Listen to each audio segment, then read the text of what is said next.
Good evening. Our top story tonight. Questions about safety linger in Virginia Beach's town center after a deadly shooting. One person died and 4 people were injured in the 4600 block of Columbus Street early this morning. Police say 3 of those victims turned themselves in to nearby hospitals. 10 on your side's Jason Marks spoke to business owners about their concerns. He joins us live from town center. Jason? Yeah, and as you can imagine, it was 1:30 in the morning. The bars were letting out. A lot of people were around, so it became a very chaotic scene when those gunshots rang out. Now, we spoke with business owners, as you mentioned, and they're wondering what effect this shooting will have.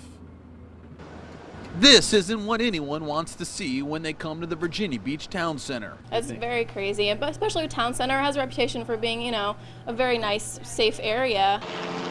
An early morning shooting shattered the feeling of safety for many. Just as the bars were letting out, the sound of gunfire soon followed. So I'm like, oh boy, what's going on? Residents like Rodney Redding were surprised to see Columbus Street blocked off by crime scene tape and the blue lights flashing from every direction. At first I was like, oh, I thought it was an accident or something like that.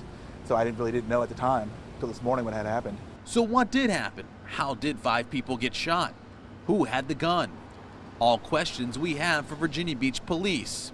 What we do know is that officers found 1 person dead on the scene, another wounded, and 3 more gunshot victims who checked themselves in to local hospitals. So if people don't feel safe walking around at night, they, might not come around and, we'll lose business that way. You get a lot of business at night. It's a concern that echoed up and down the town center streets. The word is going to get out, and a lot of people are not going to come over here because of it. Police haven't said where the victims came from, but nearby businesses believe most likely they were in Guadalajara. There's been a lot of fights go on and, a lot of people getting thrown out and things like that. It is a club.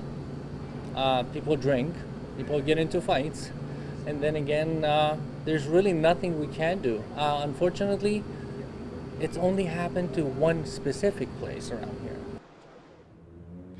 Now, I spoke with the manager over at Guadalajara. He said that the victims did not come from inside his restaurant. He said they did not even have any fights throughout the night. Now, all day long, I've been trying to get information from Virginia Beach police. We have a lot of questions, such as the identity of the victim. What about suspects? Were they victims in this case? The people who were shot, were they men or women? All questions that we had from them. We got a release this morning. Haven't heard back from them since. So hopefully we'll continue to gather information. We'll have the latest for you coming up tomorrow morning, starting at 4:30. But for now, that's the latest here in Virginia Beach. Jason Marks, 10 on your side.